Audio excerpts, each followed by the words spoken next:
Anand Academy channel पर today we discuss letter writing in all classes of CBSE and HBSE exam में ये question put किया जाता है।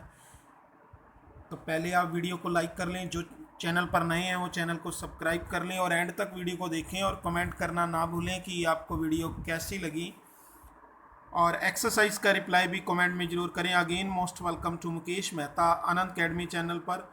तो लेटर का एक पार्ट मैं पहले करवा चुका हूँ, ये पार्ट सेकंड है। जिन्होंने पार्ट 1 नहीं देखा वो देख सकते हैं। तो आज हम लेटर के इस पार्ट में करेंगे जॉब एप्लीकेशन। तो डेफिनेशन पहले भी करवा चुका हूँ, देखिए। A letter is an important form of written communication. Letter are of two kinds, informal letter and formal letter. Informal letter means for close friends and relatives. Formal letter में आते हैं बिजनेस लेटर, ऑफिशियल लेटर, ये दोनों part रहते हैं, ये भी आपको करवाएंगे। लेटर टू एडिटर मैं आपको करवा चुका हूँ पार्ट 1 में। तो आज हम करेंगे एप्लीकेशंस। एप्लीकेशंस में कौन कौन से आते हैं वो भी हम डिस्कस करेंगे। तो बिजनेस लेटर में आपको पता है प्लेसिंग ऑर्डर या कैंसल ऑर्डर, रिमाइंडर, जैसे ऑर्डर के लिए आप रिमाइंड करवाना है। Complaints, making enquiries, replying to enquiries. Official letter में आता है letter of complaints, letter making certain enquiries, letter making some request appeals. And letter to editors में आप कर चुके हो raising an issue in public interest, expressing concern over some matter, giving opinion on an issue already discussed in some article or feature। और आज हम करेंगे applications में, आज करेंगे जॉब एप्लीकेशन। जॉब एप्लीकेशंस कैसे राइट की जाती है पूरा का पूरा फॉर्मेट आपको करवाएंगे। एप्लीकेशन टू द प्रिंसिपल, ये भी आपको जल्द ही प्रोवाइड करवाएंगे। तो लेआउट ऑफ फॉर्मल लेटर, कैसे लिखा जाता है फॉर्मल लेटर। तो पहले देखिए, इसमें हम सेंडर एड्रेस होगा वो राइट करेंगे, डेट राइट करेंगे। सेंडर एड्रेस के नीचे एक लाइन छोड़कर डेट, फिर रिसीवर एड्रेस 2 लाइन छोड़कर, फिर सब्जेक्ट 1 लाइन छोड़कर, और फिर सॉल्यूशन जैसे रिस्पेक्टेड सर, मैडम, जो भी। उसके बाद content, body of the letter, जो भी कंटेंट आपकी प्रॉब्लम है वो लिखोगे। फिर कम्प्लीमेंट्री क्लोज जैसे यू आर फेथफुली या ये सिग्नेचर। तो ये सारा हम डिस्कस करेंगे कि क्या क्या लिखा होता है। A formal letter usually contains the following 8 essential components. 8 components आपको लेटर में लिखने होते हैं। Study the useful tips given below. Sender's address, address को आपने लिखना है। सेंडर एड्रेस वो एड्रेस होता है जो लिख रहा है पर्सन। तो ये पर्सन लिखेगा जो अपना एड्रेस, वो एग्ज़ाम में दिया होता है यू आर करके, यू आर, ठीक है। It is return in the top of left hand corner. और ये कहाँ लिखा जाता है, बिल्कुल टॉप में, जैसे मैंने आपको लेआउट में ऊपर बताया है कि बिल्कुल यहाँ पर एड्रेस लिखा जाता है स्टार्टिंग में टॉप पे लेफ्ट हैंड में। और फिर उसके बाद it is return in 3 lines, और ये 3 लाइन्स में लिखा जाता है मोस्टली, या फिर आप 2 लाइन्स में लिख सकते हो। और एग्जाम्पल में देखिए कैसे लिखा जाएगा। मान लो हाउस नंबर है तो आप 46 हाउस नंबर है तो वो लिखोगे। फिर उसके बाद लैंडमार्क है जैसे लॉर्ड शिवा लेन, इस तरह का एग्जाम्पल कोई। या फिर सेकेंड लाइन में आप जो लिखोगे उसमें आप कॉलोनी का या सेक्टर का नेम लिखोगे जैसे शालीमार गार्डन। और थर्ड लाइन में आप लिखोगे सिटी का या फिर टाउन का नेम। उसके बाद sender address does not mention the sender name. इसमें एड्रेस में आपने नेम नहीं लिखना, तो नेम कहाँ लिखना है वो भी आपको बताएंगे। The commas and the full stop at the end of the lines are omitted. यदि लास्ट में कोमा या फुल स्टॉप नहीं लगाया जाता वो ओमिट किया जाता है। फिर उसके बाद डेट आएगी, और डेट कैसे लिखनी है। The date is written below the sender address, जो एड्रेस लिखोगे उसके नीचे, usually with a gap of 1 line, सिर्फ 1 लाइन का गैप करना है आपने। Students can choose and one of the following ways of the writing the date. ये मेथड है डेट को राइट करने की। 10 जुलाई 2020, जुलाई के बाद कोमा लगा दीजिए। फिर या फिर जुलाई आप पहले लिखते तो 10 के बाद कोमा लगा दीजिए। हाँ, जो भी आप एग्ज़ाम देते हो उस डेट, वही डेट आपने मेंशन करनी होती है। और ये सेम लिखा गया यहाँ, आप यहाँ 10 के बाद कोमा लगा सकते हैं, ठीक है, इसकी ज़रूरत नहीं है यहाँ। तो 10 के बाद 10 जुलाई 2020, ये फॉर्मेट ज़्यादा बेटर रहेगा आपके लिए। तो रिसीवर्स एड्रेस ये कैसे लिखा जाता है? Receiver's address usually written 2 lines below the date, यानी कि जो डेट लिखोगे उसके नीचे 2 लाइन छोड़कर लिखा जाता है। अब रिसीवर एड्रेस होता क्या है? जिसको आप लेटर लिख रहे हो, यानी जो उस लेटर को रिसीव करेगा, जिसको लिख रहे हो, ठीक है। जैसे जॉब के बारे में है तो जॉब एप्लीकेशन के लिए आप किसको लिखोगे? या तो किसी कंपनी का नेम आएगा तो कंपनी के मैनेजर को लिखोगे, या फिर आप स्कूल में प्रिंसिपल को लिखते हो तो प्रिंसिपल का आएगा, तो वो भी आपको बताएंगे। इट कंटेन्स द नेम, तो नेम, डेस्टिनेशन एंड एड्रेस उसका लिखना होता है। नेम लिखना है, डेस्टिनेशन यानी वो किस पोस्ट पर है, फिर एड्रेस। हाँ, कैसे लिखा जाएगा? एग्जांपल देखिए, जैसे द मैनेजर कंपनी को लिखते हो तो कंपनी का फिर नीचे आएगा, जैसे हिंदुस्तान मशीन एंड टूल्स है, HMT, और फिर उसका एड्रेस आएगा नीचे, जैसे 14 सिविल लाइन। कहाँ पर है? भोपाल, तो भोपाल लिखोगे। फिर सब्जेक्ट में क्या है? जैसे subject is written below the receiver address, जो सब्जेक्ट होता है वो रिसीवर एड्रेस के नीचे लिखा जाता है। 1 लाइन गैप होता है, 1 line is between. It should be brief and relevant, ये बिल्कुल छोटा सा होगा। और रिलेवेंट जो भी सब्जेक्ट, यानी कि वो क्वेश्चन पेपर में जो आपसे क्वेश्चन पुट किया होगा उस पर ही आपने एक सब्जेक्ट बनाना है और ब्रीफ में बनाना है और बढ़िया रिलीफ हो। और फिर सॉल्यूशन, जैसे सॉल्यूशन में क्या लिखना है? सर या रेस्पेक्टेड सर या डियर सर या फिर मैडम, ठीक है। तो वो लेडीज़ है तो आप मैडम लिखोगे। कंटेंट ऑफ द बॉडी लिखा जाता है। Formal letter should be written strictly around the subject. There is no scope for informal treatment like WiFi, how are you, etcetera. ये वर्ड आपने नहीं लिखने होते कंटेंट में। और longer content should be divided 3 और 4 पैराग्राफ। मान लो कोई अब बड़ी बात है तो आप 3 या 4 में डिवाइड कर सकते हो। जॉब एप्लीकेशन आप 3 या 4 में कैसे डिवाइड करते हैं वो भी आपको बताएंगे। Language should be formal and comprehension होनी चाहिए। The tone and the style should be entirely formal होना चाहिए। कम्प्लीमेंट क्लॉज में आप क्या लिखोगे? You are faithfully, yours truly या यू आर सिंसियरली। तो इनमें से एक फॉर्मेट आप यूज़ कर सकते हो। और सिग्नेचर में क्या लिखना है ये भी आप नोट कर लीजिए। All formal letter require full signature होते हैं, इसमें सिग्नेचर करने होते हैं। एंड द नेम भी आपने लिखना है अपना नीचे कैपिटल लेटर में। और फिर डेस्टिनेशन, आप क्या किस जॉब क्या कर रहे हो, हाँ ये कोई ज़रूरी नहीं है इसमें एप्लीकेशन जॉब में डेस्टिनेशन, तो वो एडिटर लेटर में लिखा जाता है mostly. You are faithfully, complimentary clause आप देख सकते हो, यू आर फेथफुली। हाँ, ये साथ में जो आप देख रहे हो ये लिखने की ज़रूरत नहीं है, ये तो आपको बताए गए हैं। हाँ, इसको लगाने की ज़रूरत नहीं है। यू आर फेथफुली लिख के फिर नीचे नेम आएगा आपका, सिग्नेचर, ये सिग्नेचर आएंगे, सॉरी जो भी आप सिग्नेचर करते हो जैसे भी वैसे। उसके बाद फुल नेम लिखना है आपने नीचे ब्लॉक लेटर में यानी अल्फ़ाबेट में। फिर डेस्टिनेशन की ज़रूरत नहीं है। और फिर सैम्पल जॉब एप्लीकेशन देखिए कैसे लिखा जाता है, ये बहुत अच्छा फॉर्मेट है, नोट कर लीजिए कॉपी लेकर, तो आप अच्छे से आपके लिए काम आएगा। आप किसी भी जॉब के लिए अप्लाई करते हो बहुत ही आपके काम आने वाला है, और एग्ज़ाम के लिए तो आएगा। एग्ज़ाम में कैसे लिखना है वो भी आपको बताएंगे। तो देखिए 11, मान लो आपकी जो भी हाउस नंबर है वो लिख दीजिए, जैसे 11 है 11, फिर कोमा, फिर कॉलोनी का नेम जो भी, जैसे मैंने यहाँ डेजी कॉलोनी लिखा। फिर नीचे रतिया, जैसे सिटी आप जो भी सिटी लिखना चाहो वो जो क्वेश्चन पेपर में आया हुआ है वो लिखोगे। उसके बाद डेट का फॉर्मेट आपको बताया, जैसे मैंने मान लो मैंने लिखा 23 अप्रैल 2018, तो ऐसे कोमा लगा के 23 के बाद फिर अप्रैल 2018, जो भी आपको डेट मेंशन करनी है वो कर लीजिए।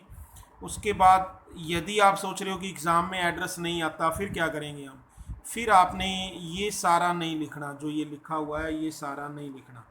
हाँ, ये एड्रेस, फिर आपने ये ब्रैकेट भी नहीं लगानी, ये एग्ज़ामिनेशन हॉल लिखना है, और ये ब्रैकेट नहीं लगानी, डैश डैश सिटी लिखना है।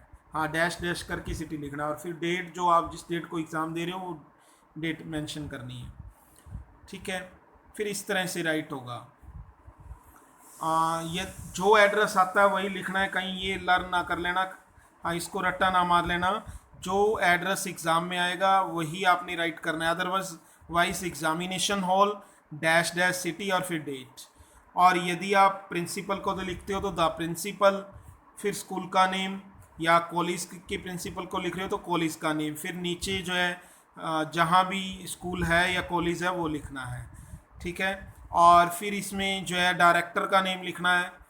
यदि आप कंपनी को लिख रहे हो तो फिर आप द मैनेजर, जो कंपनी का नेम है वो लिख दीजिए। मान लो आप कह रहे हो कि कंपनी का नेम आया ही नहीं, कंपनी को लेटर लिखना है, तो फिर आप मैसर्स ABC एंड कंपनी लिख लीजिए, और नीचे फिर आप डैश डैश सिटी कर दीजिए। ठीक है जी, सिटी का नेम भी नहीं आया। वैसे ऐसा नहीं है, एड्रेस में कुछ ना कुछ देगा आपको।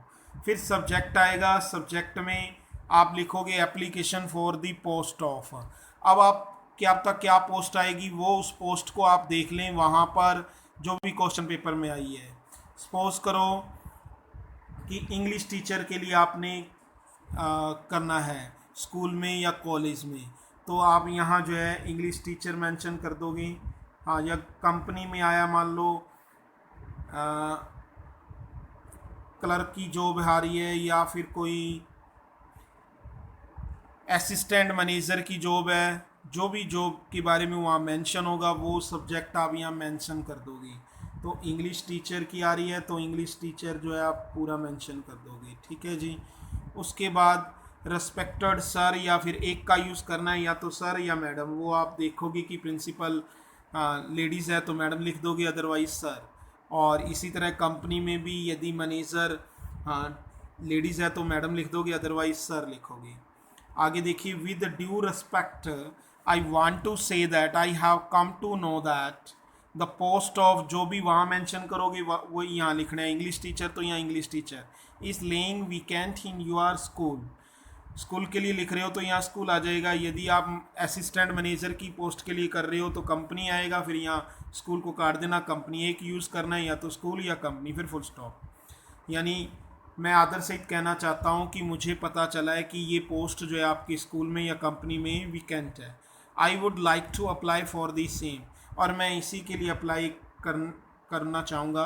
माई biodata along with academic certificate and my experience certificate is being attach with this application. मेरा बायोडाटा और मेरे शैक्षिक प्रमाण पत्र और मेरे अनुभव प्रमाण पत्र जो है इस एप्लीकेशन के साथ संलग्न है, अटैच है। I assure you if I am given the chance to work under you, मैं आपको विश्वास दिलाता हूँ, इस तरह से 3 पैरेज बना सकते हो। टू वर्क अंडर यू, यदि आपके अधीन मुझे काम करने का अवसर दिया गया, I will leave no stone unturned to satisfy my authorities.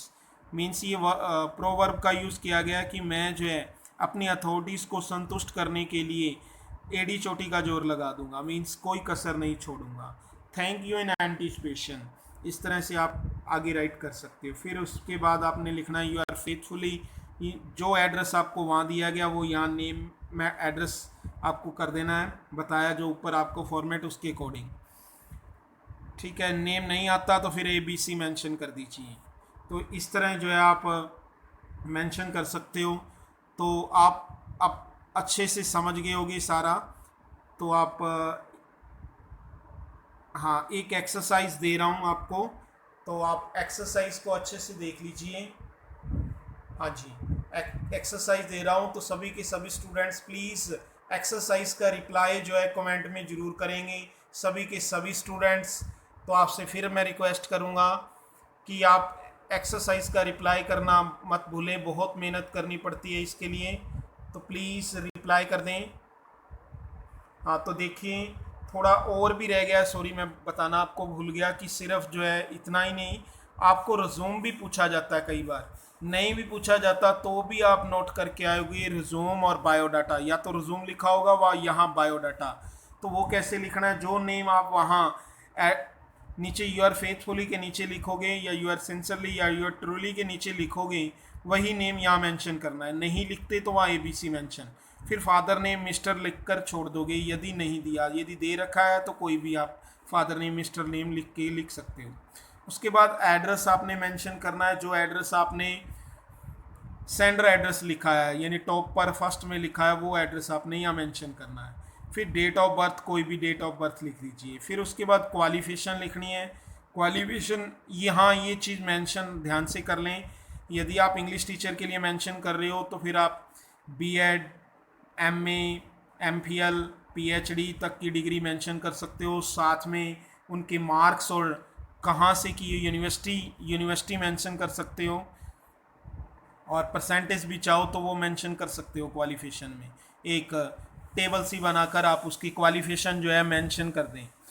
Suppose करो कहीं कंपनी में आप अप्लाई कर रहे हो, तो फिर वो जैसे असिस्टेंट मैनेजर की है तो फिर वो आप उसकी क्वालिफिकेशन के अकॉर्डिंग, जैसे आप BCom M.Com तो इस तरह की मेंशन कर सकते हो डिग्रीज। तो वो आप समझदार हो, उसी अकॉर्डिंग आप क्वालिफिकेशन जो है मेंशन कर लेना, उनकी परसेंटेज और यूनिवर्सिटी का नेम ये भी मेंशन कर सकते हो। फिर उसके बाद एक्सपीरियंस कहाँ कहाँ है, 2-3 स्कूल्स में है तो वो आप मेंशन कर सकते हो भी स्कूल का नेम, और ईयर कौन से ईयर तक से कहाँ तक, तो ये मेंशन कर सकते हो। फिर उसके बाद लैंग्वेज आएगी, लैंग्वेज आप कौन सी बोलते हो, हिंदी, इंग्लिश, पंजाबी, जो भी आप लैंग्वेज मेंशन करना चाहे वो मेंशन कर सकते हो। फिर उसके बाद हॉबीज़ क्या है आपकी, जैसे प्लेइंग गेम्स या रीडिंग बुक्स, ठीक है, तो सिंगिंग, जो भी आपको मेंशन करनी है हॉबीज़ वो आप मेंशन कर देंगे। फिर मैरिटल स्टेट्स, अनमैरिड या मैरिड हो, आप मैरिड हो तो मैरिड लिख दीजिए, अदर अनमैरिड हो तो अनमैरिड। उसके बाद सैलरी एक्सपेक्टेड, सैलरी क्या एक्सपेक्ट करते हो आप, वो जो आप सैलरी लेना चाहते हो वो आप मेंशन कर सकते हो, 20,000, 30, 40, 50, 60,000 जो भी।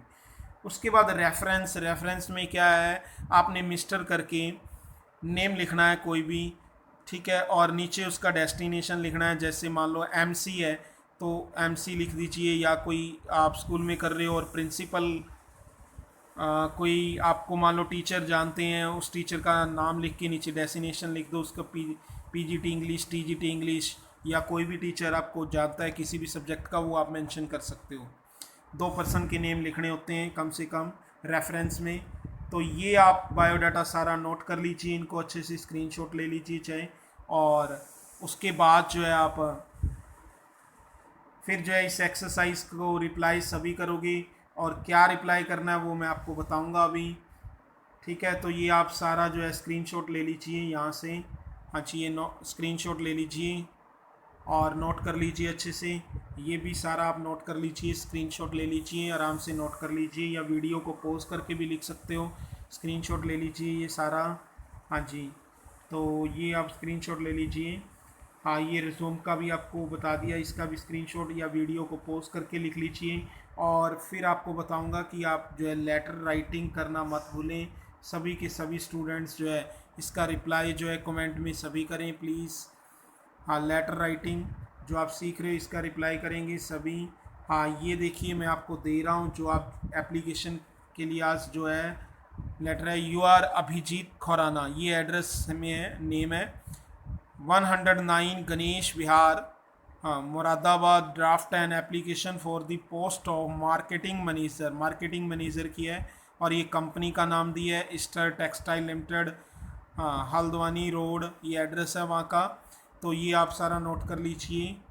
और ये न्यूज़पेपर में पब्लिश हुआ है, कहीं जो है ना, कई स्टूडेंट्स जो है ये न्यूज़पेपर का नेम देखकर एडिटर लेटर सोच लेते हैं, तो ऐसा नहीं है, ध्यान से सोच लीजिए। और आपने लेटर किसको राइट करना है वो भी इसमें बोला है, write to the manager director, marketing manager रखना है और मैनेजर डायरेक्टर को लिखना है। और बायोडाटा अनक्लोज करना है, यानी कि आपने बायोडाटा भी साथ में लिखना है। तो आप सारा लेटर लिख दें तो बहुत बेटर है, आपकी प्रैक्टिस हो जाएगी। तो सभी ने कमेंट में आंसर ज़रूर देना है, नहीं तो कम से कम एड्रेस ज़रूर लिखें ताकि मैं एड्रेस चेक कर पाऊँ कि आप सही कर रहे हो। यदि आप एड्रेस सही यहाँ सही करके लिख के दिखाओगे तो आपका एग्ज़ाम में भी सही जाएगा। और एक और बात है, यदि आप एड्रेस तक लिखते हो तो उसके भी मार्क्स मिलते हैं। हाँ, ये नहीं कि सारा लेटर नहीं लिख पा रहे हो, यदि एड्रेस तक आप सही लिख देते हो तो उसके भी मार्क्स होते हैं।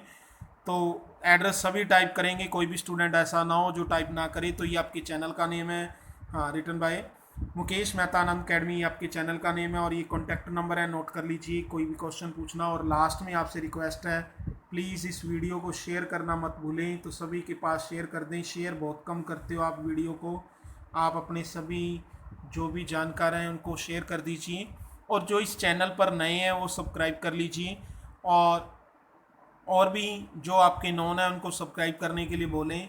Thanks for watching this video.